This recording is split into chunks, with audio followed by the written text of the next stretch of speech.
Hello and welcome to the Publicly Challenged Podcast. I'm your host, Luke Oswald, and I hope you join me on my quest for knowledge to become a better public land hunter, angler, and forager. Stick with this and who knows, maybe we will learn something together.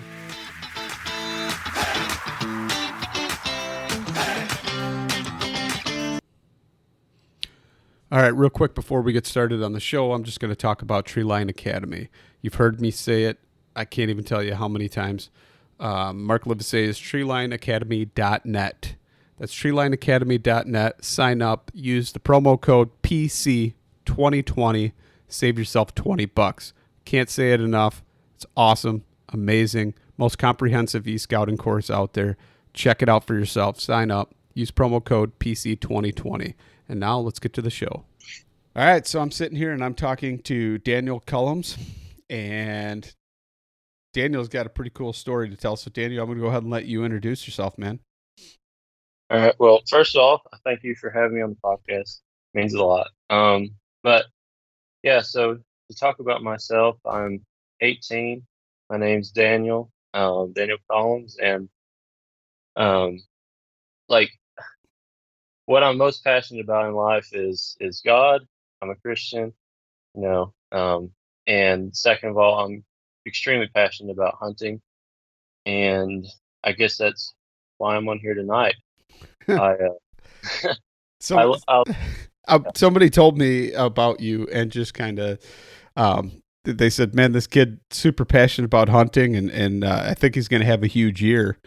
And I've been following you on social media and kind of just seeing what you've been up to. And it's pretty cool. I mean, it's definitely cool to see somebody so young being able to do so many different things and go in so many places. And I mean, I didn't figure out Western hunting. Well, I shouldn't say figure out, because I haven't figured out anything in life yet, really. But never really wanted to pursue Western hunting until later in life. And man, you're 18 years old. You just turned, I mean, you were 17 years old, right? And you came to your parents and said, I want to go out west and hunt some stuff. And you went out, and could you kind of just like get into all that, like how it started, and where the archery thing kind of even started? You could start with that. That'd be pretty cool. Yeah, so I started shooting archery in competition about, I think I started 2 years ago. I've been doing competition for a year and a half. But the Western hunting started 3.5 years ago. I went to Colorado. I saved up all my money from mowing grass, and I went out that year, wasn't successful. Went out the next year, I wasn't successful. And then the year after that, I went with my dad to Wyoming. We spent 2 weeks there, and I was lucky enough to get a pronghorn buck. And then I came back. I stayed at the house for a week, and then I went back out with my mom to Colorado, and I got a mule deer there. It was my first mule deer. I had an elk tag as well, but I didn't see any. So, but Western hunting, I've always wanted to do it. So that first, 3.5 years ago, when I got the opportunity to, I took it right up because I love the West, always have, and I've always wanted to get an elk and all those majestic. There's so much, so much more fun hunting out there than here hunting whitetail, because you have the opportunity to see all that stuff, and it's just beautiful out there. But that's pretty much it. So let's kind of get in to the whole thing where, I mean, how far in advance were you planning this to go out and do your trip out west and do the whole Wyoming thing all by yourself? The all by myself was just about 6 months before, but really it was last year. As soon as I got back from Wyoming, knew that I was going to go right back. So I've been saving, that whole year. This whole past summer, I didn't even eat lunches at work. I just packed lunches, and I was saving every penny and put in for all my tags and stuff. And lucky enough to draw that mule deer tag and then the 2 antelope tags in Wyoming. But I've been kind of preparing for it, for a year, but really only prepared for it, hardcore for about a month, getting everything together.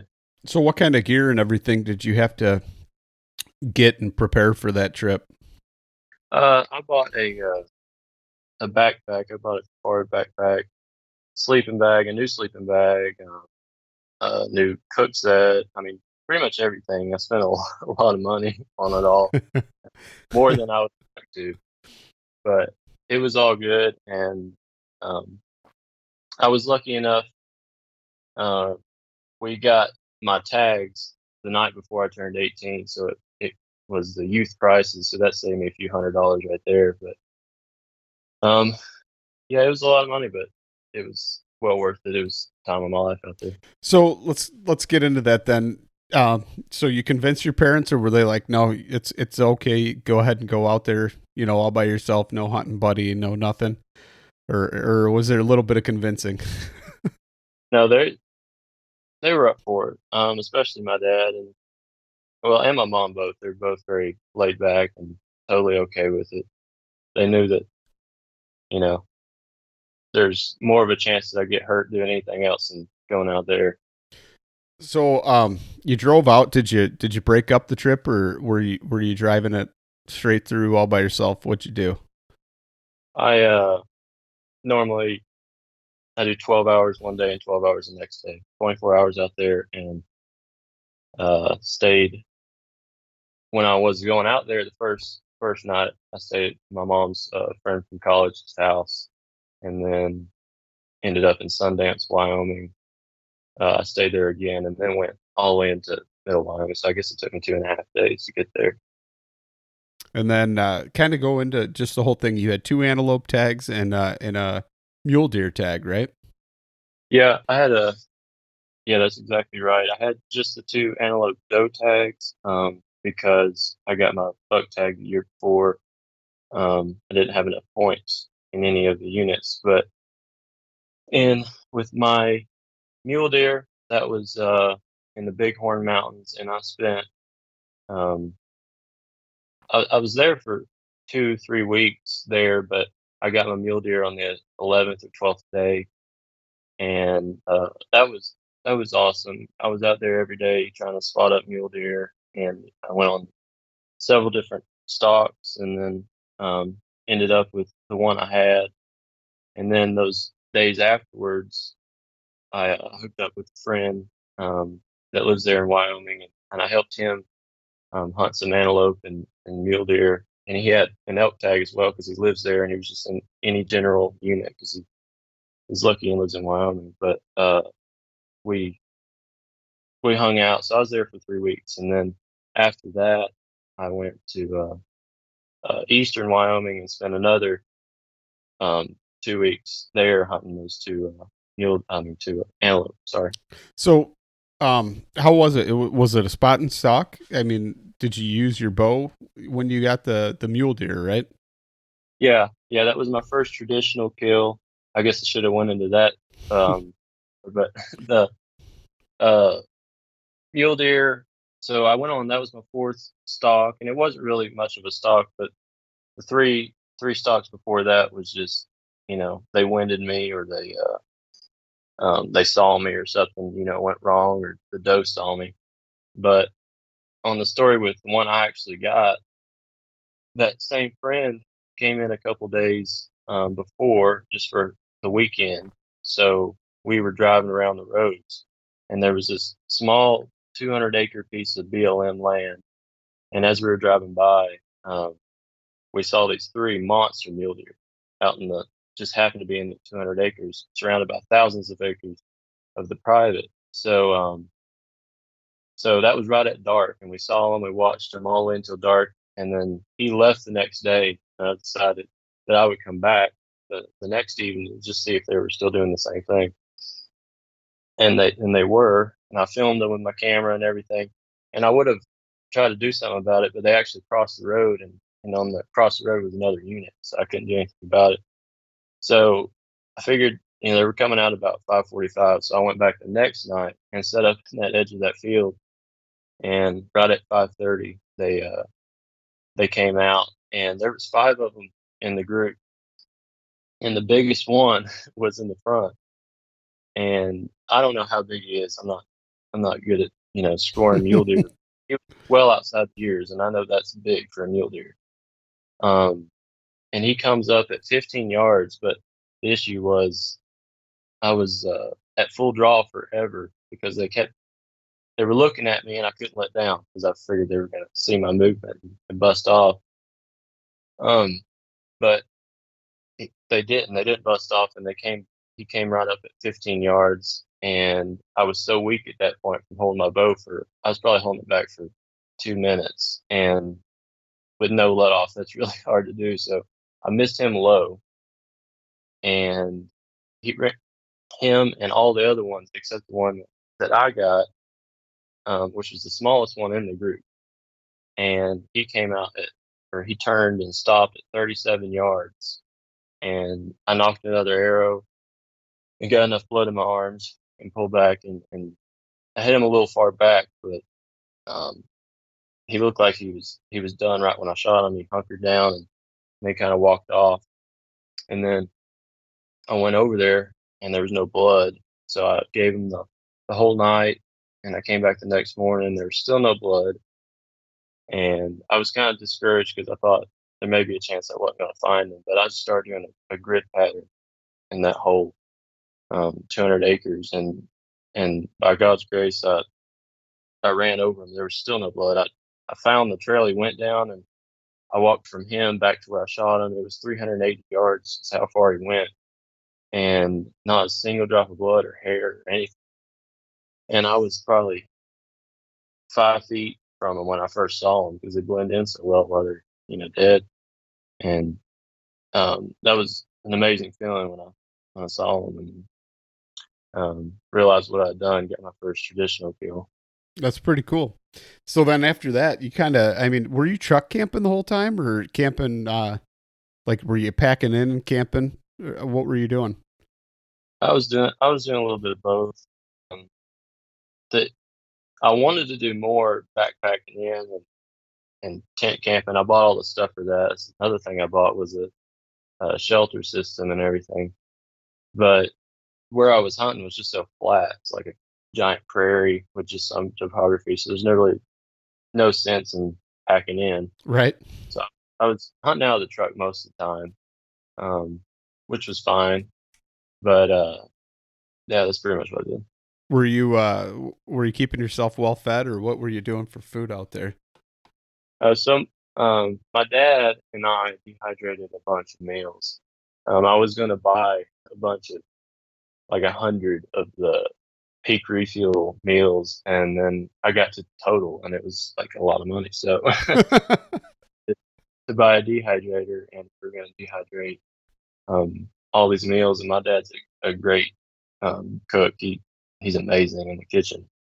So we whipped up a bunch of meals, and I never ran out. But I was eating about two of them a day, and some oatmeal in the morning. And I probably had like 70 meals. I was well prepared. So what kind of meals did you dehydrate? I'm kind of curious. No, we had Mexican, tomatillo soup, pad thai, chili. Um, uh, the greatest thing of all was shrimp and grits, shrimp and cheese grits, and that was amazing. But So where'd you get the idea to do the dehydrating of the meals? I'm not really sure. I think it's just something we always knew about. My Okay. dad was into that before, so Nice. That's cool. That's cool. I got we did an episode about dehydrating meals. So so anyway, so you went and after you got the mule deer, what'd you do? You packed it up in the cooler and just kept it cool the whole time or did you take it to a processor? well, I was going to take it to a processor, and I got blessed really, really. I mean, I was really blessed here. The day that I found them, I got them to the truck, and when I got to the truck, I had a flat, and I was 13 miles from the town, and I didn't know what to do because there's no houses out there. You're just in the middle of nowhere. So, and I was out of signal, and I was trying to get to the top of the mountain to call my dad to ask him what I should do. And I was lucky enough. There's some farmers came by and they helped me out because I didn't have any tools, and they put the spare on and everything. And then I got back to town, and I was going to drop it off in Buffalo and find a processor and pay them daily to freeze it until I left Wyoming. And I just happened to run into this person who's over a little RV park in Casey where I was hunting, and they we became good friends, and they were like, "Hey, you can just leave that mule deer in our freezers," and it was there for 3 weeks, and they never asked money for it or anything, and they were really awesome people. And then when I got my antelope, um, I ran into well, my old I used to shoot sporting clays and skeet, and my old coach came out and he was like, "Hey, will you help me get? I have three antelope tags. You help me get those." So I took that antelope before back to them, and they freeze the antelope as well for 2 or 3 days, and then I took it all home over dry ice, and it was still frozen when I got home. That's cool. So you shot two antelope right out there, and then you turned around, came home, and then how long you were home for a little bit, and then you turned right back around. So kind of give me the details on that. Yeah, I was home for a week and a half, and then immediately went back to Colorado with the same group that I've been going with for the 3.5 years. And um, with the intentions of hunting hard, I said, I'm just going to give it all, give it my all, and hunt daylight till dark every day. And on the last morning, after all that work and in the freezing cold, um, it all came together that a herd of elk came through, and three cows, came out, and I was just waiting for the bull. I could just still hear it crashing down in the woods, and I was like, I knew he was going to step out because that was the same herd I've been kind of watching. I knew of, and he came out and shot him at like 150 yards, and that was yeah, it was probably the greatest day of my life because ever since I wanted to have an elk, and the fact it's a good elk for an over the counter. Like I don't know what the odds there are, but I think it's under 10%. Um, so not only that, it's a very good bull for that area, and I'm blessed with that. So that was an amazing trip. Yeah, I gotta say, I mean, I hunted pretty close to the same area that you were in, and that was my first elk hunt, and I didn't even see any bulls. So you must have been doing something right, and your dad's buddy that was with you. I mean, it seems like he knew the area pretty well, and that's pretty cool that you got to go along with him and kind of learn all that from him and the area. Because I mean, man, like I said, I didn't even see any bulls, and I know that it was pretty hard. And talking to some of the townspeople and stuff like that, they were even telling me, "Oh yeah, like I think one or two was killed this season when I was there." I mean, it wasn't a lot of Yeah. animals taken, so that's a pretty good feat.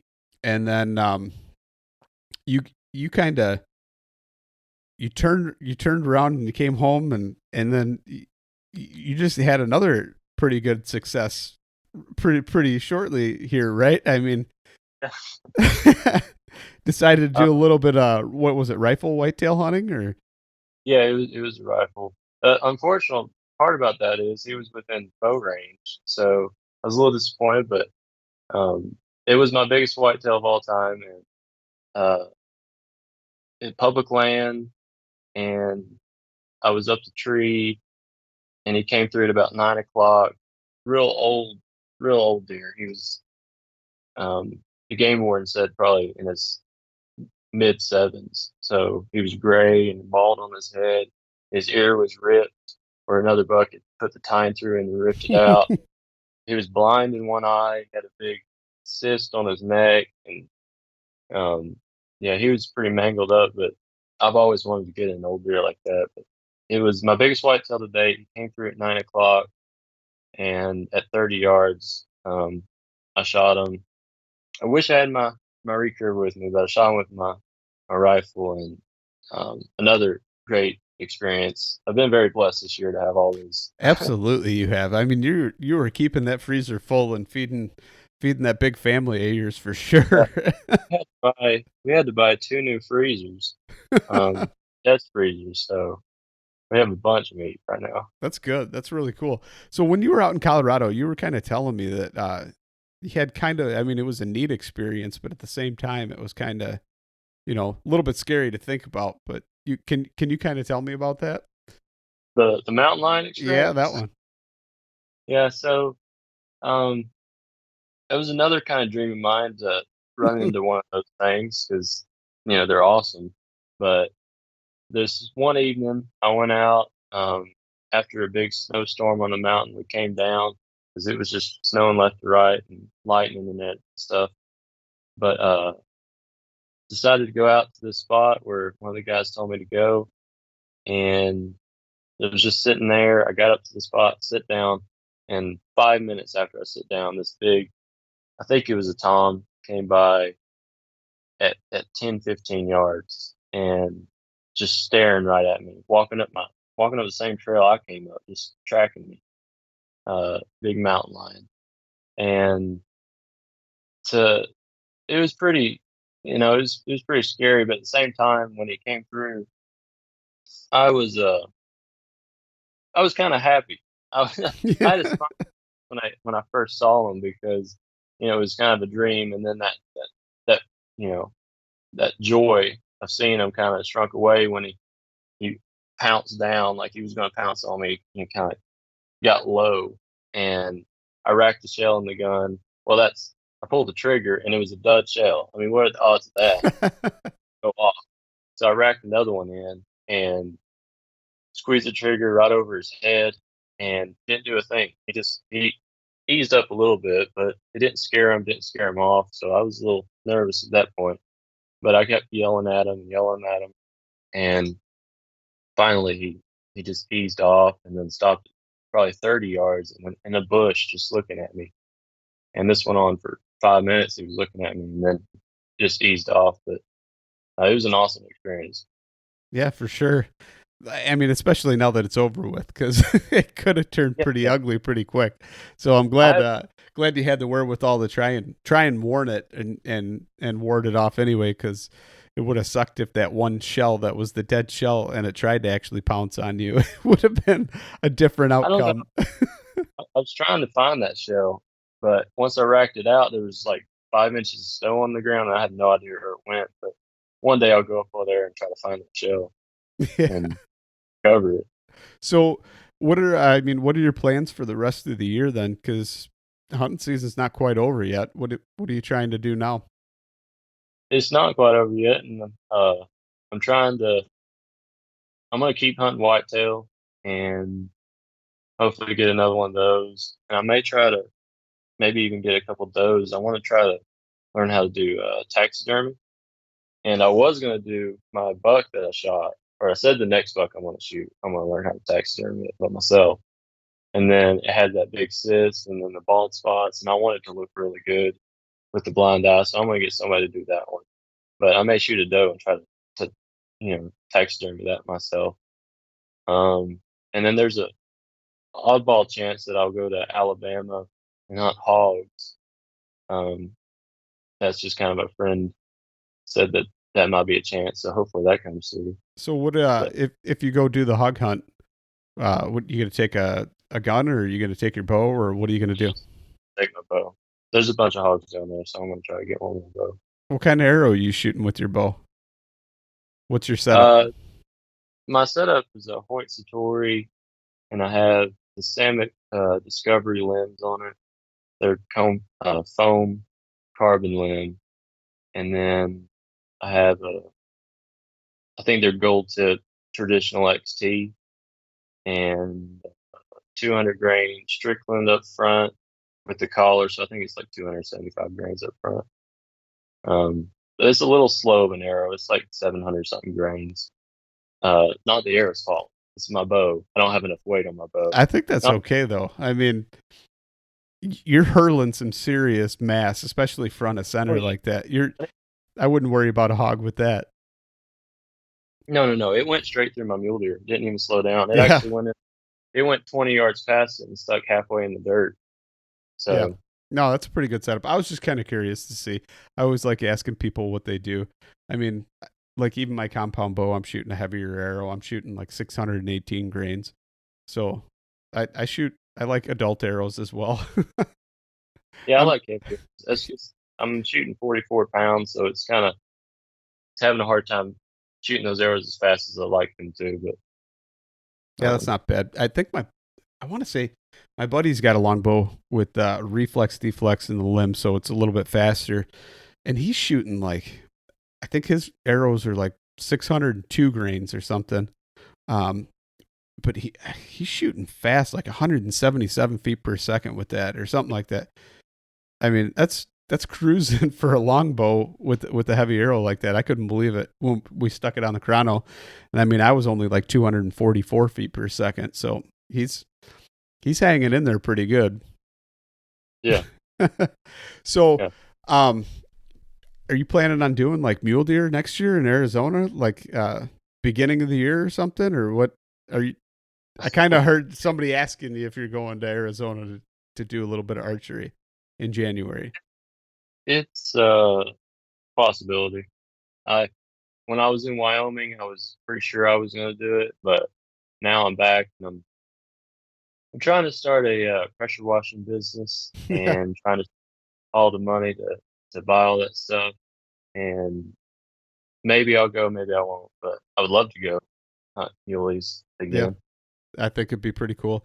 I'm still debating myself whether or not I want to go. I find it hard because, man, I wish I had the time that you had to go out and do all that, but life comes at you. So it's so cool to see you getting out there and doing it now and being able to do that because you just never know. And like me, if I burn up that vacation come January and then say I draw 2 elk tags, I'm cashed out for the year and I don't have any vacation left whatsoever to, spend time Yeah. with the kids and go somewhere or anything like that. So that's awesome. Definitely enjoy it and enjoy your youth like that, man, because it's fleeting. It leaves you so much faster than you realize. And it's awesome to just kind of see you out there doing what you're doing the whole public land DIY, and for an 18-year-old kid, I'm gonna call you a kid, making it happen. It's just neat. It's really cool, and I gotta say, Daniel, I'm pretty excited to kind of just keep watching, seeing where you're going. And it was definitely good having you on the show and talking to you and kind of getting to hear your story and being able to share it with people. So before we go, can you tell everybody where they can find you and follow you along on your journey and all that good stuff? On the old Instagram at Public Land Dan or Daniel Colloms on Facebook. And yeah, I appreciate you having me on the podcast. It means a lot, and hopefully stretch out the hunting as long as I can. Absolutely. Do you got a YouTube channel or anything like that?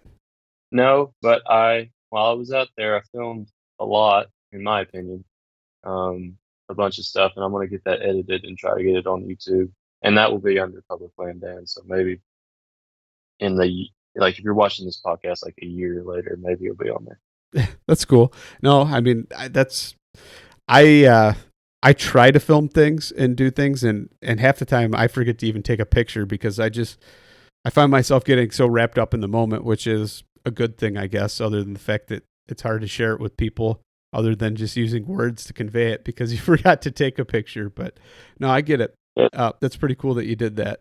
And thanks for coming on, and good luck with everything you got coming up. yeah. Thank you.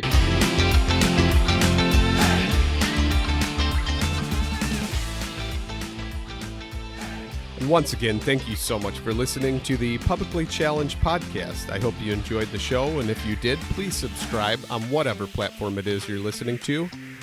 Also, if you could leave a review, that would help us out.